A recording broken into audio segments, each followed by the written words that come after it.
Hi, friends. Thanks for tuning in to the Mental Fitness Unscripted podcast, where our conversation will encourage your healthy living journey.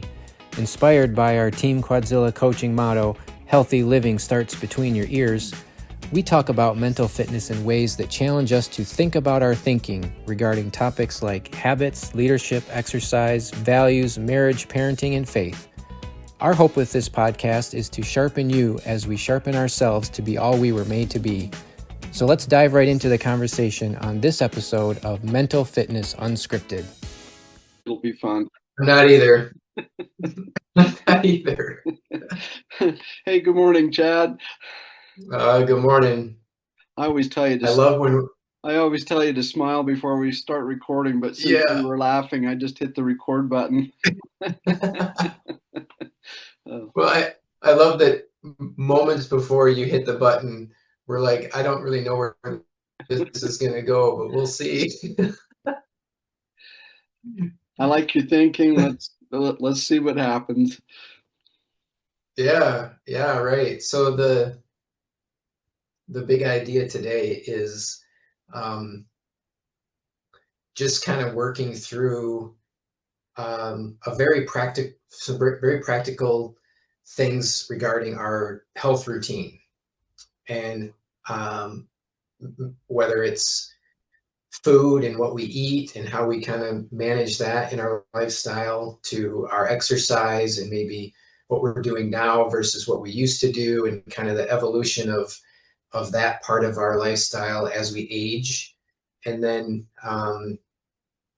maybe a little bit about kind of the mind-body connection and how we view just the whole realm of our health and how we see ourselves in that. And just, I mean, there's a lot of different ways that we can go, but I was just thinking how we normally tackle some pretty heavy topics, and yet at the same time, our physical routines are important to us too, and we don't have any secrets about that, but we both are doing and are involved in things that are working for us. And so maybe that could encourage somebody. So that's kind of what I was thinking we could talk about today. Perfect. So I was just talking with a coworker yesterday, and maybe that's what prompted this idea. And he's probably 20 years younger. Yeah, 20, probably 20, maybe a little more than that, 20 years younger. We're just talking about health and exercise and fitness and stuff. And he's one of these guys that would first say something like, I need to lose some weight, so I need to get back to the gym. And I'm thinking, okay, that you're already doing it wrong. It's the wrong place.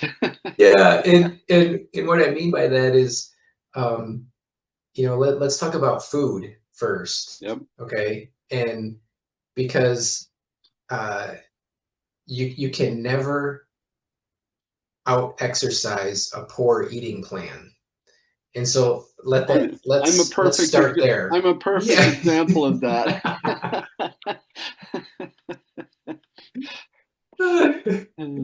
Yeah, some of us really love food and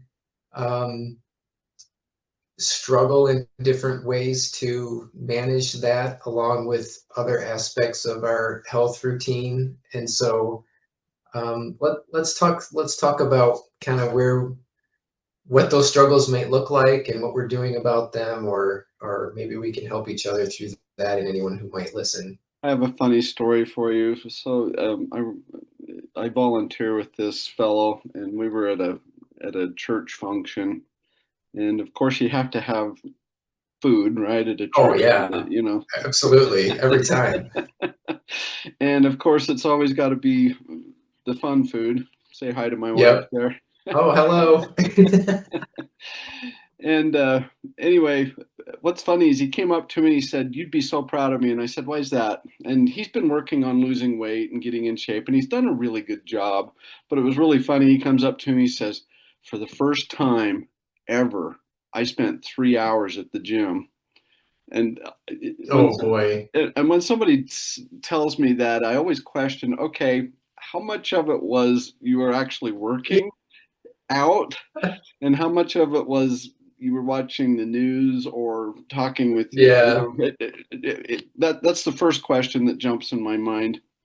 And I looked at him and I said, I am so excited about that. How did it go? He said, oh, it was so great. I felt so good. I did this, I did this, I did this. And he recounts to me what he did. And I just let it go. I thought I'm just gonna stroke his ego, and I shouldn't say Yeah. it that way, but I wanted him to be proud of it and just congratulate him. That's awesome. It was not 3 minutes later. He's stuffing his mouth with a donut. Yeah, right. Exactly. Yeah. And I looked at him, and it was a rather large donut, and I said, well, there goes your 3 hours yesterday. And he stopped just mid bite, Yeah. just mid bite. And he said, I hadn't even thought of that. Yeah, isn't that something?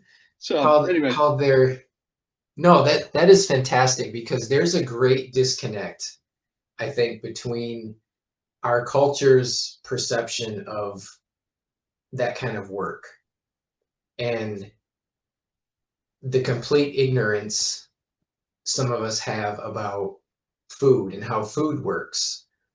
And when you say something like, well, that donut is basically a 5K run or more, or more. Yeah. you know, Yeah. When and when you then people can are like, wait, what do you mean? You count calories count burned calories, versus yeah. calories in the thing. And I'm not a calorie person. I don't count calories, Well, you shouldn't. and I I don't. mean, that can lead you down a bad road too. But it's important Yeah, in this, and I love where you're going with this. Go ahead. yeah. I mean, it's the understanding the association between what goes in your mouth and what it takes to burn that through work is we don't earn donuts Mm-mm. by being at the gym. Nope. That's not how it works. Nope. I, however, I will eat a donut now and then, but it's not something that I do every day or even every week. There's a moderation component to that, but Right. just the fact that we think we can eat whatever we want because we went to the gym. It's that's not how you're going to get any results. That It's you have to faulty. manage the food. Yeah, it's faulty thinking. Yeah, yeah. So let's change our mind about that And and and recognize I'm that. guilty. I am so guilty for years. I mean, I learned that lesson the hard way. Years. Yeah, yeah. Well, and some people are okay with that. They're like, hey, I can still run. I can still, you know, bench press my weight or whatever metrics somebody uses to measure their health or their fitness. And it's like, hey, if I can still do all these things and eat the chocolates and the donuts and whatever, who cares? I don't need to have six-pack abs and weigh a certain number and all. And I agree. Those things are those vanity type metrics for our physical health are not. Um, I mean, they can be important, but they don't. For me, that's not the thing. It's Right. not about the vanity stuff. It's about overall wellness and whatever. But my point is that we have to come to grips with the value and importance of food. And where I like to start with trying to help people is, what are you doing about your food? I don't care about the exercise so much. That's easier for most people. The Right. hard thing is getting the food Yep. sorted. Yep. So what Well, you know, admitting to yourself that you're not awesome at food, tell me about some of the things that you do well with food, and then what are your hangups with it?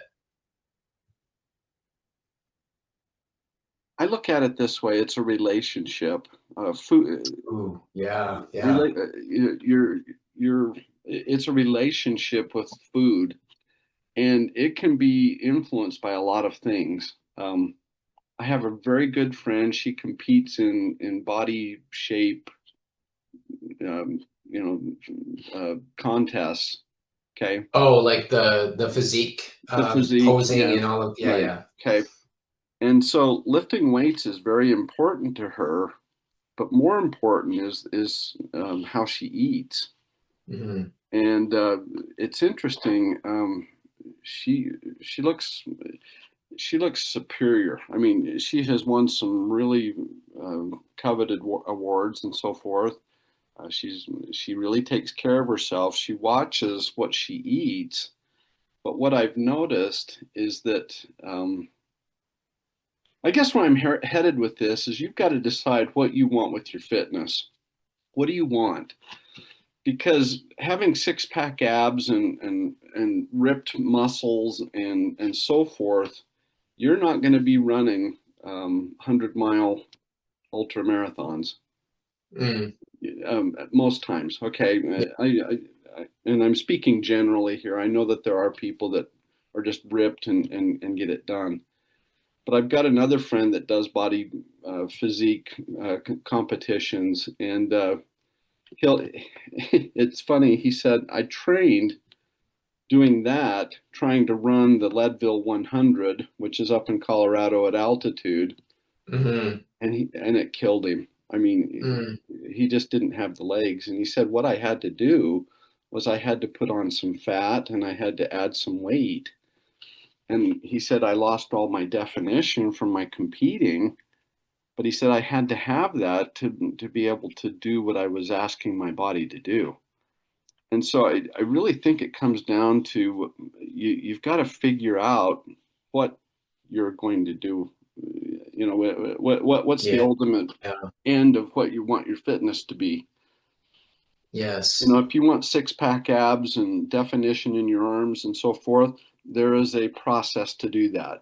If you want to be a distance runner or, compete like I do in obstacle course racing or ultra marathons or those are entirely different systems that you have to do. And so I've chosen to do what I call functional fitness. I do not have six pack abs. Even if I show you my muscle, I don't have definition. I'm overweight, I admit it, and I have a bad relationship. Where I'm going with this is I have a bad relationship with food. And I can tie a lot of it back to my childhood, even. Mm, Okay. Um, my mother and my father were absolute um, sticklers on eating. Um, Sugar was not allowed in my home. mm, Treats of any kind, not allowed. Um, I, my meal usually for breakfast was a bowl of oatmeal with honey and golden seal and lecithin. Now everybody's going, what is golden seal and what's lecithin? Um, yeah. they're herbs that my parents wanted me to take. Now golden seal, I don't know if you think of the most bitter thing you've ever tasted, um, and think of mustard, kind of the taste of Yeah. mustard, and combine those two. The most bitter thing you've ever tasted Oof. In your oatmeal? That sounds terrible. in my oatmeal. Oh, one other thing I forgot about it. They would put brewer's yeast, so they would take yeast that brewers used for making beer, and they would put that yeast. So it was golden seal, lecithin, and brewer's yeast on our oatmeal with a little honey. It was a tablespoon of honey, so not a lot, Yeah. and we had to use raw milk. The only thing that was allowed in my home was raw milk. We used to go to the farm and buy milk directly from the dairy, um, Hmm. which I'm okay with. I still enjoy raw milk, but it's hard to find. Yeah, I imagine. It's really hard to find. but that was my growing up, was eating like that. It was very strict. It was if I went to a church function and there were brownies, I would absolutely gorge myself because Mm, I that wasn't allowed. And so anyway, like I say, I can point back to my childhood, and a lot of my eating habits came from that. Um, and so I still I know that I still deal with it. And so, during the holidays, it's like, well, I ran 3 miles this morning. And see, it's back to that you can't out exercise your diet. yeah. And then I fall into this, oh, it was only one piece of fudge. That wasn't so bad. And I'll just have another one. And then pretty soon I've eaten a whole plate because Hmm. you can go back to my childhood that in my brain, it's if I don't get it now, I'm not going to get it. Yeah. Does that make sense? Yeah. Yeah. Your brain is triggered by that Like, former scarcity yep, kind of yep, thinking, and that's what happens. It's like I got to have all of it right now. yeah. Yeah. And frankly, that's how, anciently, if we go back to caveman, it wasn't that they could run to the convenience store if they were hungry and grab a piece of pizza. It, Hmm. it was going through the wilderness trying to find something to kill.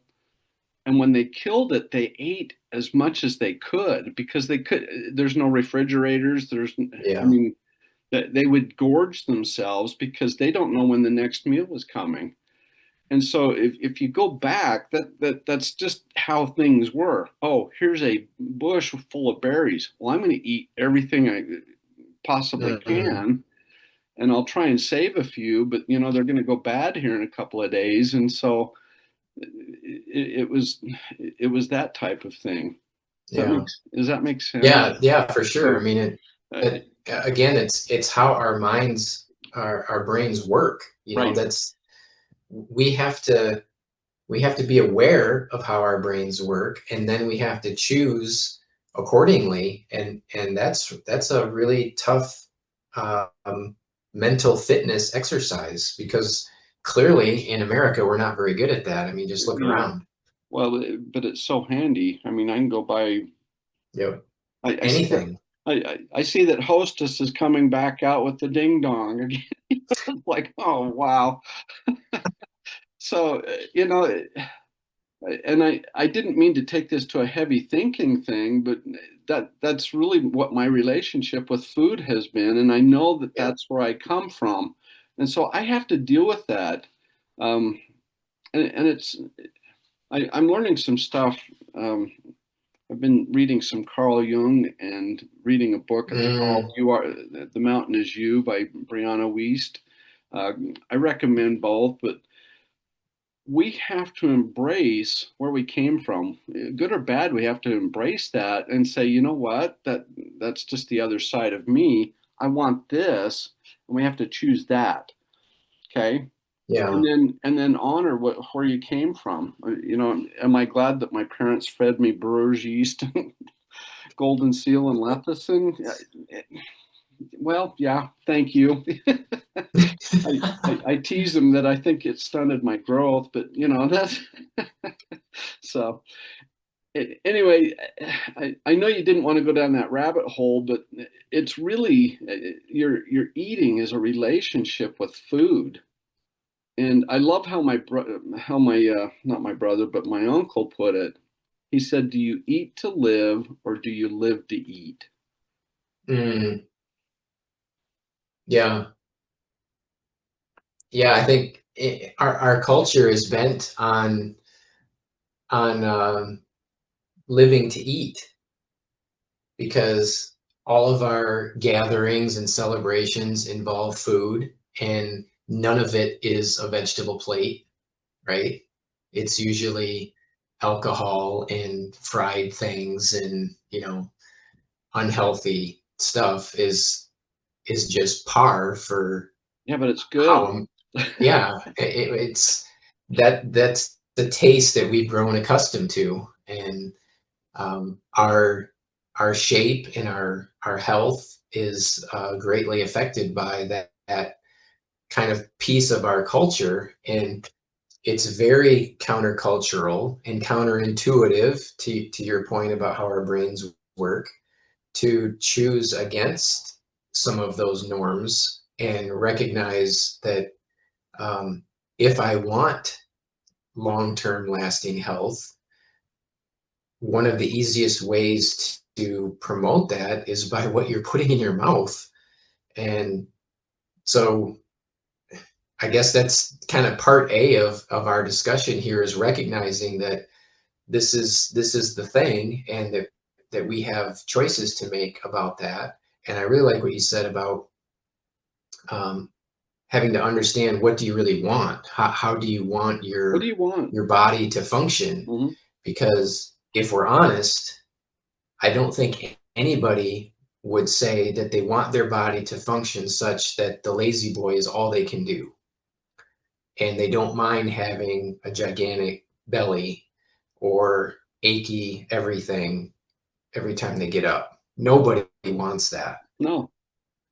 But at the same time, we're also not doing anything about it, because we've either given up, we've assumed that we're too old, or it's just too hard, or it's too late, or whatever.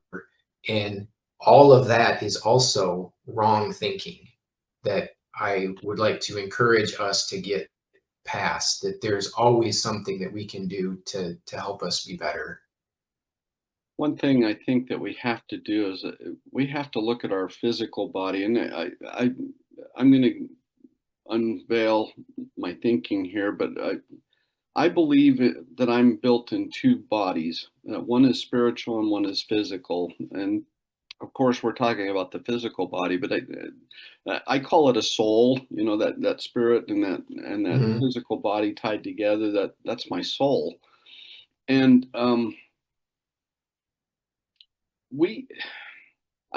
I have to look at this body, this physical body, as a gift. And that gift is how I can carry my brain, which I believe is how I'm tied to my spiritual side. Mm. Okay. And that's another discussion. And if you want to have that, I'd love to have that one. That's great. But if my physical body feels good, my spirit feels good, and vice versa. Mm. If I'm depressed, I agree with that. okay, if I'm depressed, what do? Well, I sit in front of a TV and I eat. Mm-hmm. If I'm out running and I'm in a good mood, what do? Well, I'm careful about what I'm drinking my protein after I work out, and my electrolytes and other things. And we can get specific about that stuff too, probably in another one where I'm going to give you the 10-minute warning. We got that already. So, All right. But where I'm headed with this is that we have to look at our body, our physical body, as a gift. And if it's a gift, um, and I believe it's a gift from God, how do I honor God by taking care of my body? And it goes Yeah. back to making that decision of, what do I want for my body? Do I want to compete in bodybuilding, body shaping? That's fine. That's not for me. What I want to be, like I say, I picked functional fitness. I want to be able to get on the floor with my grandchildren and crawl around and have them crawl on me. And you know what? I'm older. I'm older than you are, probably by quite a bit. I don't know that we've ever compared, but I think you're plus 10. So that's fair. well, thanks. I think I'm more than that, but that's okay. But I have 17 grandchildren I want to get on the floor with, or I want to go Yeah. hiking with, or I want to, I don't want to show up and be that guy that says, oh, I hurt too much. You know what? I've broken my ankle. I've blown my ACL. I have had surgery on my shoulder. I still do pull ups. I still do push ups. I still do burpees. I still run. My broken ankle, I mean, I dislocated it. It's held together by a steel plate, 5 screws, and a cable. Okay. But I still run. Yeah. Um, I haven't done it for a while, but I can run a half marathon. I could probably do that today. I can probably get it done and be okay. I ride bicycles. That's what I want is I want to be able to just be there for my Yeah. kids. And does it hurt? Absolutely. My shoulder still hurts. Okay. Mm. I'll show you. I've got a long scar here. I don't know if you can see it. See that scar? Oh yeah. Yeah. All across Okay. the top. I had to have my shoulder rebuilt, and it hurts every time I do pull-ups and push-ups. But you know what? I still do them um, because of what I want. Now, Yeah. I don't do it to the point of where I'm wrecking myself. What I'm saying is it aches. Um, Yeah. But you keep moving. but I keep Yeah. moving. I have a wrist. Right. I, I've got torn cartilage in this wrist, and the only way to fix it is to fuse it. But guess what? If I fuse that, I lose all that mobility. Mm. And so I deal with it. Okay. Yeah. I, it's just a choice that I've made. And I'm not saying that I'm better than anybody. It's just a choice. And where I'm Yeah. going with the gift that I got from God in this beautiful body is the body, if you'll take care of it, if you'll feed it right, if you'll move it right, if you'll push it correctly, it is an amazing thing. It will heal itself. Yes, it hurts. Okay, I'm uncomfortable, but you know what? The body will heal itself if you'll let it. If you'll just do the Mm. right things. Oh yeah, that's so good. There's my Yeah. soapbox. Yeah. No, that is so good and so true. I want to go back to something you said just a minute ago about um, our mood and our outlook when we take care of our body, it because it's connected to our mind and our soul or our spirit, our being. They're very much related. So when you take care of your body, your mind is more clear, you feel better, you're more positive. And guess what else? For I like to say this to people that I work with, we become better employees, we become better bosses, we become better people in every way when we're taking Husbands, care. grandpas, yeah. Yeah, when you take care of your body and yourself that way, it overflows into all these other areas of your life, and you just become better all around. And so we don't have to keep moving and exercise or do these extreme things for some radical outcome like physique competitions or even running half marathons. But just to be our best version of ourselves, to be Yeah. the best person and the best worker and employee and parent and spouse and all of these things very much is affected by how we move and take care of ourselves that way. So I mean, if that's not a motivator for you, then I don't know. I I don't know where your head is at, but Yeah. Well, we can be better at this. I I guess my point is you can overcome whatever is happening. You don't have to run a Yeah. half marathon. Get on the floor and stretch for 10 minutes. Get up and go for a walk with your kids, your spouse, with your dog.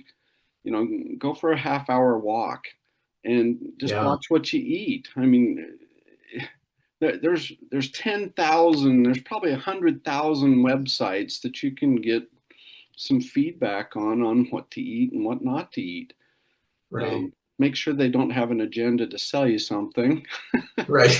Not that not that I'm against that because I'm involved in supplements and stuff on my side of things, but I've researched that and I can recommend those things. I know that you're the same way with some things Yep. too, and you know, there's nothing wrong with that, but just be sure that there's not this agenda that take this pill, your 6-pack abs will show up in I 2 know. weeks. So Yeah. yeah, Exactly. you know, I there's a commercial that comes on my feed all the time. Yeah, you can eat donuts and Cheetos, but take my pill, and it's like, okay. Yeah, so dangerous. Oh my gosh. Yeah, well, man, this I think I've come up with more things to talk about than Oh, we've even answered today. yeah, So no, we're gonna have to continue this further. But I think for today, can we just challenge ourselves that we have choices to make? And it doesn't matter what your condition is today or your age today, there is something that we can do to improve our health right now. And the first thing we need to do is choose that. Choose that we want to be better than we are right now. yeah, this is And I think I've shared this before, but oh yes. this is a friend of mine up in Seattle. His name is Casey McAllister. I've run into him on some Spartan courses. He has no legs, Mm, but yet he's made the choice to be a competitor. He competes in wrestling. He was one of the torchbearers. I can't remember what year that was for the Olympics, but um, anyway, he competes. He does well. He's an incredible person. If anybody could say, you know what, I can't exercise, it's him. He yeah. doesn't have legs. Yeah. Okay. Um, does it hurt him? Yeah, he wears out a pair. I was on one race and I ran into him, and he was telling me, he says, I wear out 2 pairs of leather gloves on this race. Wow. He walks on his hands, and Yeah. it was just over 13 miles. This course was just over 13 miles. Oof. But he's doing monkey bars. He's doing Yeah. the last thing on this race was you had to jump over a fire. He has no legs, Mm. so he just drags himself through the fire. Oh, good grief. Okay. Yeah. And there again is an extreme example, but the point is Well, that yeah, there's always something yeah, that we can do. yeah, he just made the choice.